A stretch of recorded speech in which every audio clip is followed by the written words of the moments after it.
Hey superstars, it's your best friend Scott, and welcome to our May and June recap video. I didn't really have a lot to cover in May, so I just combined them. Today we've got a little shareholders meeting and my national plans, or lack thereof, a VR from my bestie Dan, and some gifts and pickups. A lot to cover, so let's do it. This was a tough decision. I have been to the National every year since 2018, and I love it every year. And I've been blessed to be close enough to drive every year. And I don't want to bash the National. Sometimes things change for the better and things change for the worse. And there are definitely things that have changed that I don't like. But I know I would have fun if I went this year, and I know you will too. But I'm not going. This was partly a financial decision, but the biggest reason is that I'm going to go to the Sabre convention, which is on the exact same dates as the National. It is in Cleveland this year, so I think it makes a lot of sense for me to go check that out and possibly make some new best friends. I'm really excited about it, but I'm still bummed that I'm going to miss hanging out with so many of you guys. I know a lot of you like to buy shirts from me in person at these shows, and I'm going to miss that income too. I'll miss you more, of course, but who doesn't like income, right? I have set up a coupon code. It's 20% off your entire order. If you use the code WindyCity20, it is not valid with any other offers. It's only good at reindeerstudios.com, not on the Etsy store, blah, blah, blah. So if there is something that you wanted to wear in Chicago, now's the time to grab it. The code is good until the end of the National on August 2nd, but it still usually takes about 10 days to produce and ship your shirts. Part of the Sabre convention includes a baseball art show called Baseball Art as the Game Storyteller. And I had a couple pieces accepted. Woo!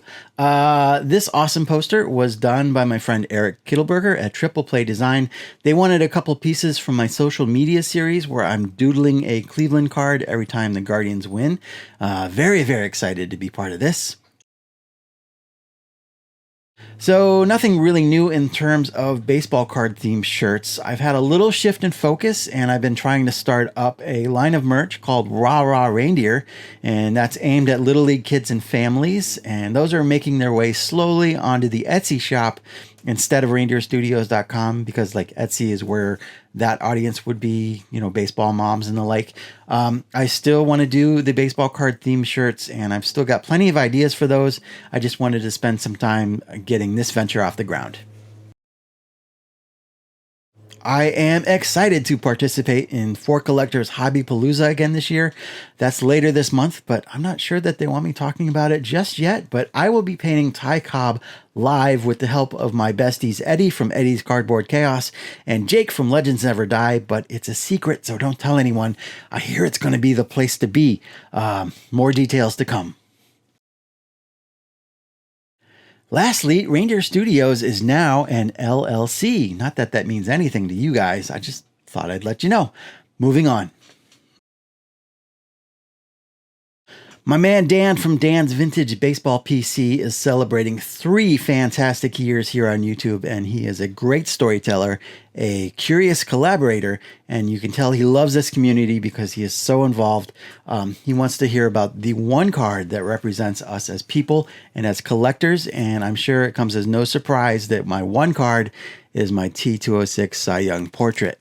If you've watched my videos for any amount of time, you might know that completing the T206 Cleveland Naps team set, it was the goal that got me back into the hobby, and I pegged this card as the biggest hurdle. So I came up with a plan to offer commissions to raise money for it, and that blew up in a major way, and it gave me the confidence to do baseball art full time. It fueled my love affair with this hobby and this community. The quest to get this card made me flex my creative muscles, and yeah, it's not without its flaws, just like me, but it's beautiful and it means the world to me.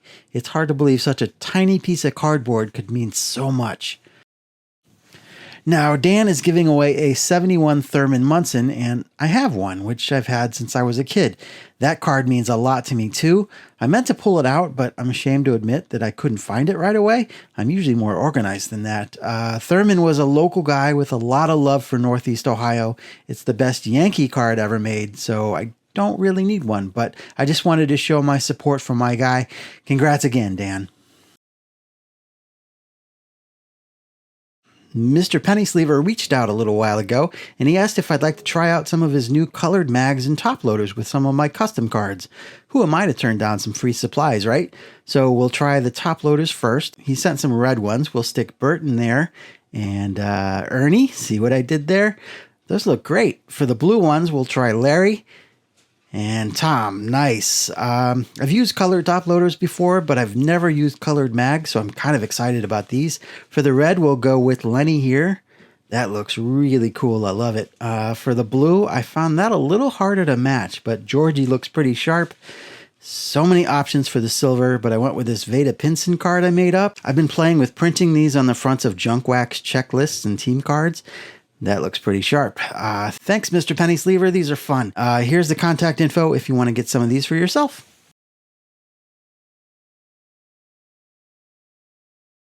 Got a care package from Alex over at Bowman53. This card had some super secret information, so we'll just skip past that. He sent some reading material. We got 10 Cent Beer Night, the complete guide to the riot that helped save baseball in Cleveland. That sounds like a fun read. This one's kind of weird, but very intriguing. The 1949 Cleveland Indians Revisited. I know a lot about the 48 team that won the World Series, but there's not a ton out there about what happened after. Excited about that. And then One Splendid Season about the 1912 baseball season and the Hassan triple folder set. All three of these sound really, really good. I don't know where to start. Thanks, Alex. For Father's Day, my wife gave me another book, The Ballpark and Beyond by Todd Radom. It's got some really fun illustrations, like there's Jackie as a giant and just all kinds of cool stories about the history of baseball. And she made this little San Francisco Crazy Crab toy for me. If you're not familiar with the San Francisco Crazy Crab, check out Jeff Pearlman's Pressbox Chronicles video about it. And then my son took me to the Baseball Heritage Museum at Cleveland's historic League Park, where we got to play catch on the field. I got to run around in center field where Tris Speaker once roamed, and I stood in the batter's box where Babe Ruth hit his 500th home run, and I got to toss from the mound where Cy Young and Satchel Paige and Bob Feller all pitched, and I showed him where and how Bill Wamsgans made an unassisted triple play in the 1920 World Series. Super, super cool experience, and I've said it before, but if you're ever in Cleveland, you really have to check this place out. Last week, I found myself on the wrong side of Ohio, but I got to hang out with Rob from Cash Cards for an afternoon. He took me to one of his favorite antique malls, which had some great stuff.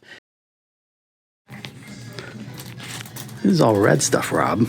Oh, is it? Yeah. No, it isn't. Look. It's Phillies. Oh, Phillies. Oh, wait. I see something cool.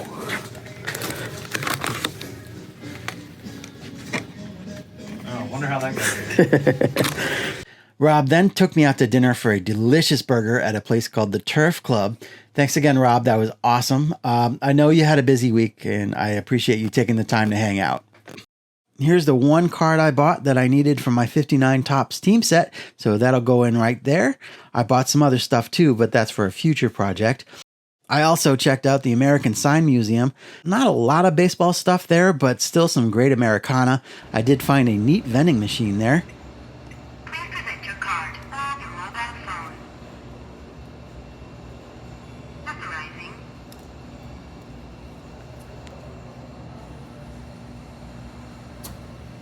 Thank you.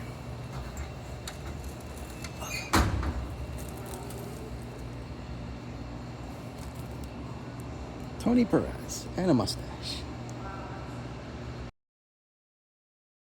So some pretty sweet purchases to end this video. On eBay, I finally got my 1957 Swift Meats Rocky Colavito. You pop out these body parts and make yourself a little stand-up Rocky. It's so cool. I've been after this card for years, and honestly, I'd never seen one in person until I had it in my hands. So very, very excited about that one.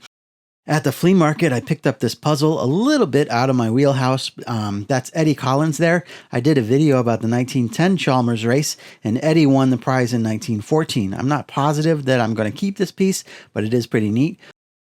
I also found an upgrade to my 1952 Topps Larry Doby. These are so hard to find centered, so this one is fantastic. And speaking of Doby, I picked up a couple of these miniature Larry Doby statues that were stadium giveaways. Pretty cool. So I guess that's it for now. Congrats again to Dan on 3 great years. Thanks again to Mr. Pennysleever, Alex, Mrs. Reindeer, and Reindeer Jr. And thanks to Rob for hanging out. Of course, thank you guys for watching. Looking forward to what July brings. As always, take good care of yourselves. Take care of each other. Go buy a t-shirt. And we'll see you real soon.